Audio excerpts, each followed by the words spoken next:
Hello everyone, welcome to simple classes. हमारे चैनल पर आप सबका स्वागत है। तो जो लोग हमें फॉलो करते आए हैं उनको तो बेशक पता ही होगा, लेकिन जो हमें पहली बार सुन रहे हैं उनके लिए मैं बता दूं कि रिसेंटली हाल ही में हमने आने वाले प्रीलिम्स 2022 के लिए जो 5 जून को है इस साल, उसके लिए video test series courses launch किए थे। बिना क्वालिटी पर कॉम्प्रोमाइज किए हमने 2 सेक्शंस पर फोकस किया है, that is economy and environment. In sections का नेचर काफी हद तक डायनेमिक है और दोनों को मिलाकर करीब 60 नंबर का वेटेज मिलता है प्रीलिम्स में इनवेरिएबली हर साल। इसीलिए हमारे फ्लैगशिप कोर्स को जितना क्वालिटी कंटेंट रिच बनाया जा सकता है हमने बनाने की कोशिश की है। इस कोर्स में आपको 500 यूपीएससी ग्रेड के एमसीक्यूज मिलते हैं। ये एमसीक्यू हमने काफी रिसर्च करके बनाए हैं, ऐसे टाइम पास नहीं किए। ऐसे क्वेश्चंस आपको यूपीएससी प्रीलिम्स में देखने को मिलेंगे या फिर इन पैटर्न्स पे आपको क्वेश्चंस देखने को मिलेंगे। क्लियर है? 700 plus concepts have been covered in detail. आपको 20 प्लस आवर्स का प्रीमियम कंटेंट मिलता है। Detailed video solutions for each and every MCQ. सारे एमसीक्यूज तमीज से डिटेल में डिस्कस किए गए हैं। दोनों पोर्शंस को, स्टैटिक और डायनेमिक को बैलेंस किया गया है टेस्ट सीरीज में for both environment and economy.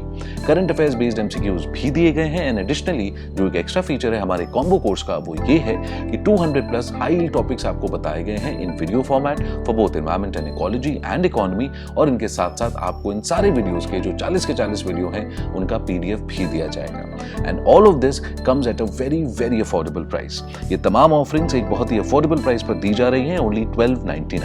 I am quite confident कि हमारे कोर्स की क्वालिटी को बीट करना ऐसे कंपेटिटिव प्राइस पे मुश्किल ही नहीं, नामुमकिन है।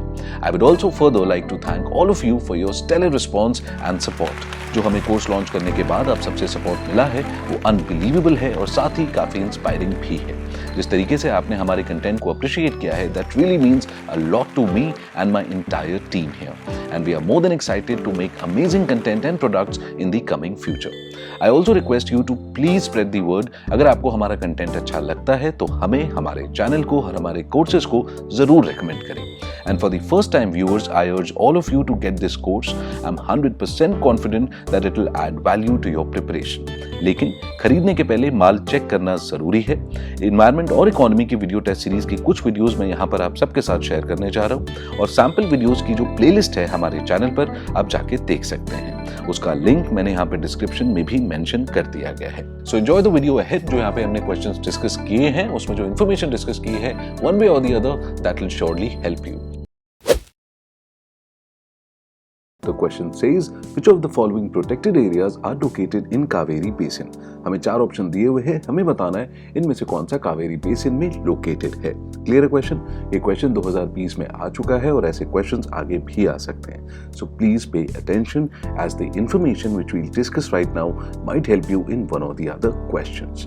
ऑलराइट, अब क्वेश्चन को आगे अटेम्प्ट करने से पहले कावेरी बेसिन के बारे में पहले कुछ डिटेल्स कैप्चर कर लेते हैं and then we will get back to the question. तो कावेरी को हम दक्षिण गंगा या गंगा ऑफ द साउथ के नाम से भी जानते हैं। कर्नाटक और तमिलनाडु के स्टेट्स के थ्रू ये फ्लो होके जाती है। Kaveri rises at the Brahmagiri range जो वेस्टर्न घाट्स में कर्नाटका में है और ड्रेन आउट होने के पहले बे ऑफ बंगाल में ये करीब 800 किलोमीटर की जर्नी तय करती है। कुछ इंपॉर्टेंट ट्रिब्यूटरीज हैं हारंगी, हेमावती, काबिनी, भवानी, लक्ष्मण तीर्थ, नोयाल एंड अर्कवती। क्लियर है? It extends over the states of Tamil Nadu, Karnataka and Kerala and the Union Territory of Puducherry, draining a total area of about 81,000 square kilometers.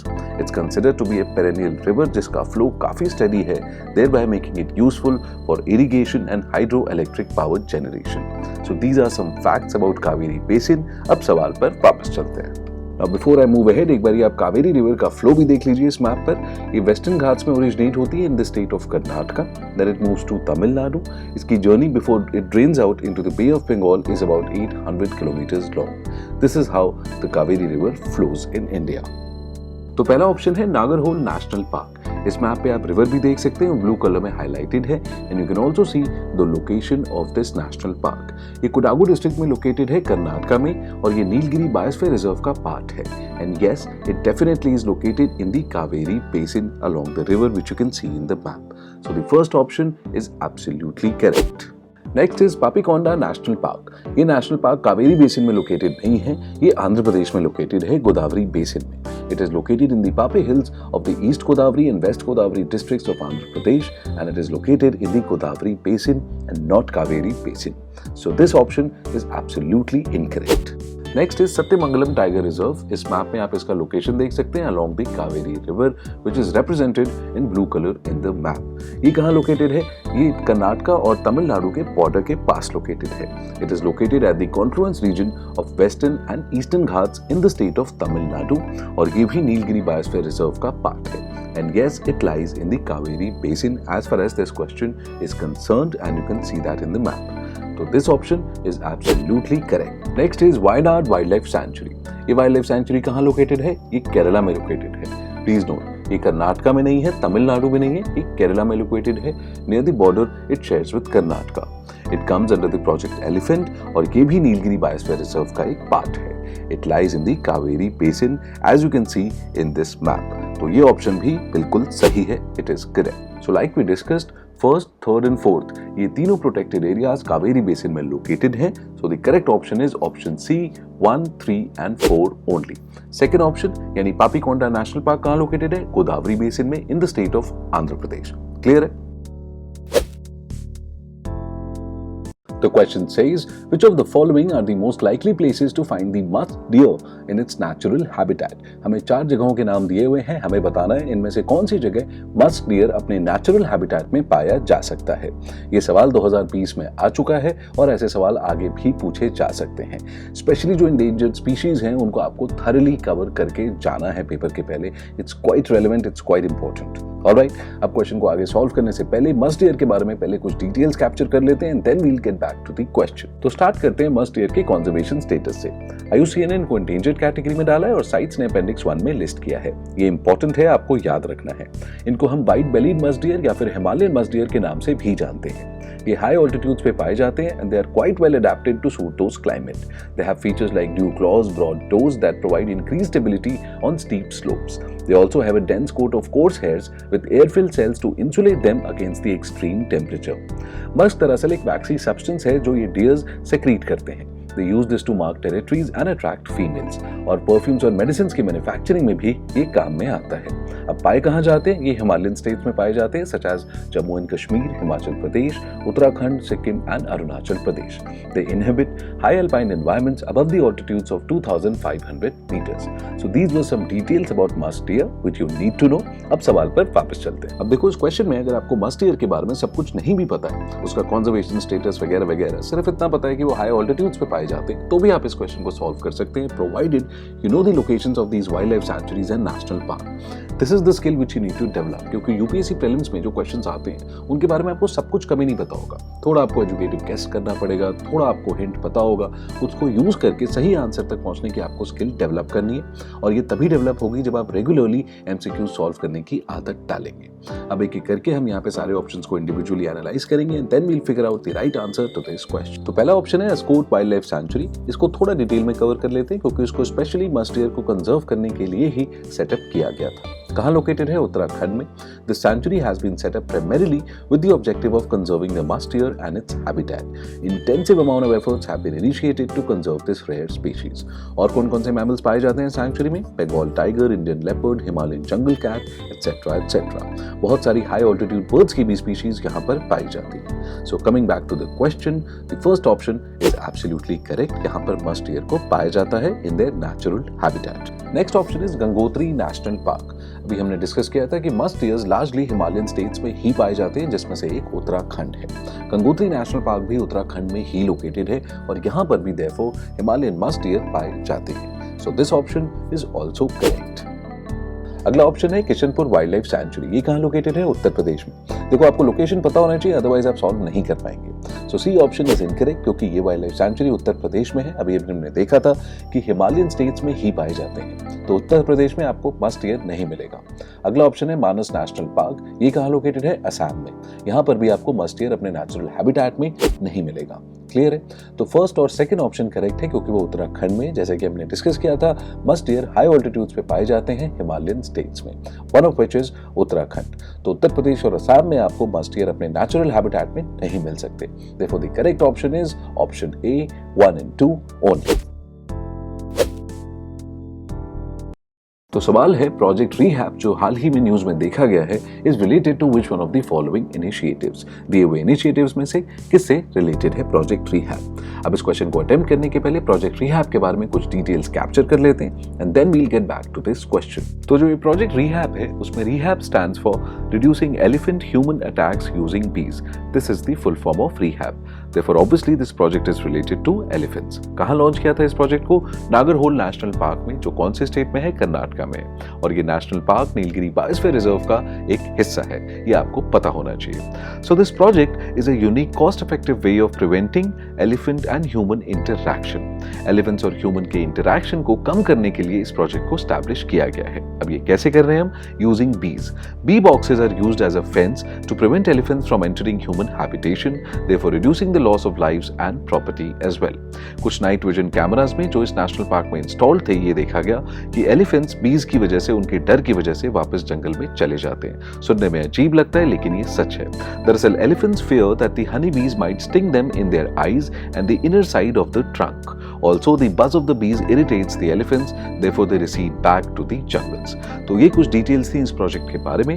अब सवाल पर वापस चलते हैं। तो सवाल में हमसे पूछा क्या गया था कि प्रोजेक्ट रीहैब दिए हुए इनिशिएटिव्स में से किससे रिलेटेड है। First option protection of olive ridley turtles, second conservation of tigers, third rehabilitation of lions and lastly protection of elephants. So the correct option is option D, protection of elephants. बीज को use करते हुए इस project में हम elephants को protect करते हैं। और किससे प्रोटेक्ट करते हैं? खुद अपने आप से। अजीब सी बात है। एनीवेज, लेकिन the correct option is option D.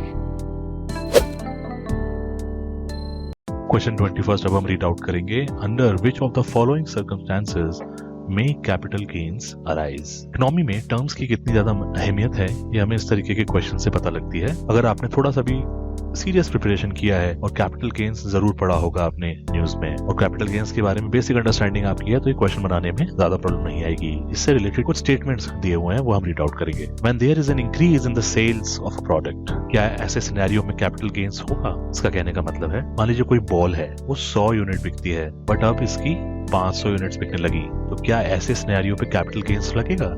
बिल्कुल नहीं लगेगा। Second statement, when there is a natural increase in the value of the property owned, कोई एक आपने घर खरीदा और विद टाइम उस घर की वैल्यू बढ़ जाती है, तो क्या ये कैपिटल गेन्स का सिनेरियो कंसीडर होगा? बिल्कुल। कैपिटल गेन्स का प्राइमरी कंडीशन ये होती है कि जिस चीज की वैल्यू बढ़ रही है वो चीज आप पहले से ही ओन करते हो, तो यहाँ पे घर आप पहले से ही ओन करते हैं और टाइम के रहते उसकी वैल्यू बढ़ी है, hence it will come under capital gains.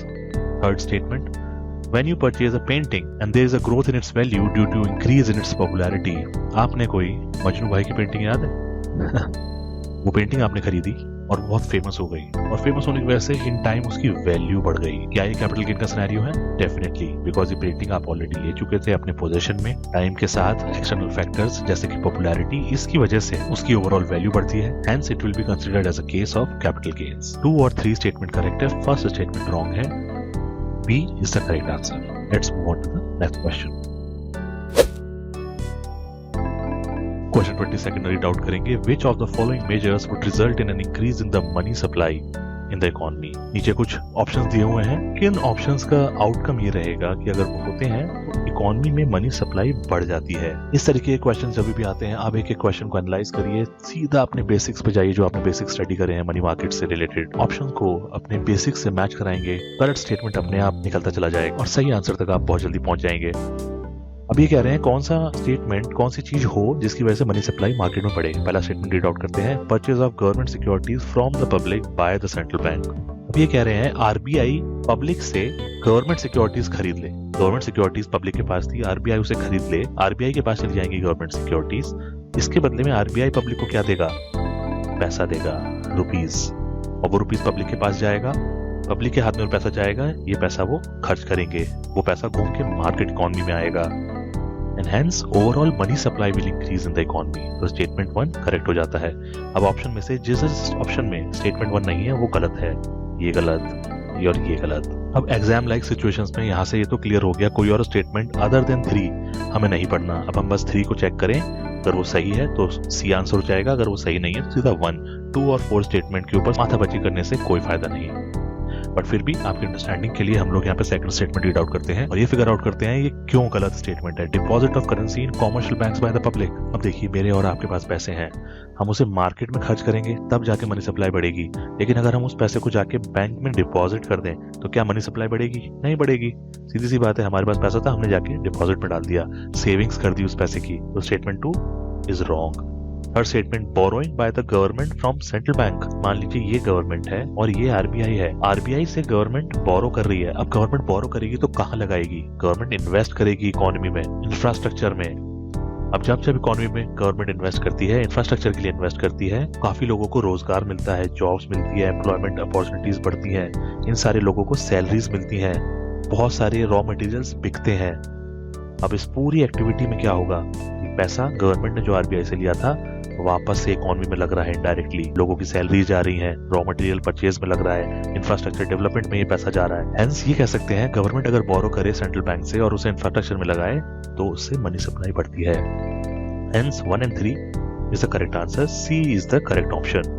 अब 4 और देख लेते हैं, स्टेटमेंट 4 कि क्यों गलत है। Sale of government securities to the public by the central bank. देखिए ये क्वेश्चन कराने के पीछे एक और मोटिव है, एक और लर्निंग है। एग्जाम में ऑप्शंस के टाइम मल्टीपल स्टेटमेंट वाले क्वेश्चन में कोई दो आपस में कॉन्ट्राडिक्टरी स्टेटमेंट्स दिए हुए हैं और आपने एक फिगर आउट कर लिया है कि वो उसमें से सही है, तो दूसरा मोस्टली बता रहा हूं मैं आपको, मोस्ट प्रोबेबली वो स्टेटमेंट गलत होगा। पहले स्टेटमेंट में कह रहे हैं गवर्नमेंट सिक्योरिटीज परचेज कर रही है पब्लिक से सेंट्रल बैंक, ये हमने देख लिया था किस तरीके से सही होगा। फोर्थ स्टेटमेंट में कह रहा है sale of government securities to public by central bank. इस बार सेंट्रल बैंक गवर्नमेंट सिक्योरिटीज को बेच रही है पब्लिक के पास, तो ये स्टेटमेंट गलत हो जाएगा। और गलत होने के बाद भी अगर सेंट्रल बैंक पब्लिक को गवर्नमेंट सिक्योरिटीज बेचती है तो पब्लिक के हाथ में क्या आएगा? Government securities. इसके बदले में जो पब्लिक के पास पैसा है वो किसके पास चला जाएगा? बैंक के पास। तो फिर से आम जनता के हाथ में पैसा नहीं रहा तो वो पैसा मार्केट में नहीं जाएगा और मनी सप्लाई डाउन हो जाएगी। स्टेटमेंट इसलिए भी गलत है। Hence C 1 and 3 is the correct answer. Question 16 यहाँ पे रीड आउट करेंगे। Below is some of the information about various approaches to calculate employment and unemployment in India. Government या नेशनल लेवल पे एम्प्लॉयमेंट स्टेटस और unemployment status किस तरीके से निकाला जाता है, उसके संदर्भ में, उस रिलेशन में दो स्टेटमेंट्स दिए हुए हैं। करेक्ट कॉम्बिनेशन हमें फाइंड आउट करना है। पहली बात हमें ये जाननी चाहिए, इंडिया में एम्प्लॉयमेंट एंड अनएम्प्लॉयमेंट स्टेटस कौन फिगर आउट करता है, कौन सी बॉडी फिगर आउट करती है? तो दोस्तों इसका आंसर है एनएसओ, नेशनल स्टैटिस्टिक्स ऑफिस। पहला statement, under the weekly status report a person is considered to be employed if he और she is employed for at least 1 hour on any day of the reference week of 7 days। देखिए बहुत सारी approaches हैं employment unemployment status निकालने के लिए। यहाँ पे बात हो रही है वीकली स्टेटस अप्रोच की, यानी साप्ताहिक। इसके हिसाब से कोई भी आदमी, अ पर्सन, एम्प्लॉयड कहा जाएगा अगर वो पिछले 7 दिनों में मिनिमम कम से कम 1 घंटे के लिए भी एम्प्लॉयड है। अगर 1 घंटे के लिए भी उसके पास जॉब है पिछले 7 दिनों में, तो वो एम्प्लॉयड कहा जाएगा। यहाँ ये बिल्कुल सही स्टेटमेंट है। इसको बोलते हैं वीकली स्टेटस रिपोर्ट या वीकली स्टेटस अप्रोच। इसमें रिपोर्ट फाइंड आउट करने से 7 दिन पहले का डेटा लिया जाता है और इस 7 दिन में कोई भी इंसान अगर मिनिमम 1 घंटे की भी जॉब पे है तो वो एम्प्लॉयड कहा जाएगा। ठीक है, पहला स्टेटमेंट यहाँ पे सही है। Second statement, under the usual status approach. देखिए पहली अप्रोच थी वीकली स्टेटस अप्रोच, दूसरी है usual status approach. A person is considered to be employed if he और she is able to secure employment for at least 6 months in a year. देखिए यहाँ पे थोड़ा सा गेम हो गया है, तो सेकंड स्टेटमेंट गलत है। क्यों है ये जान लेते हैं।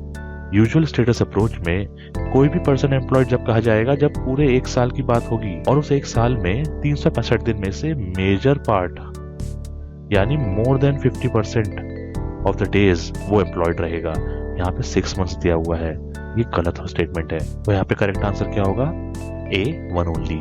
Let's move on to the next question.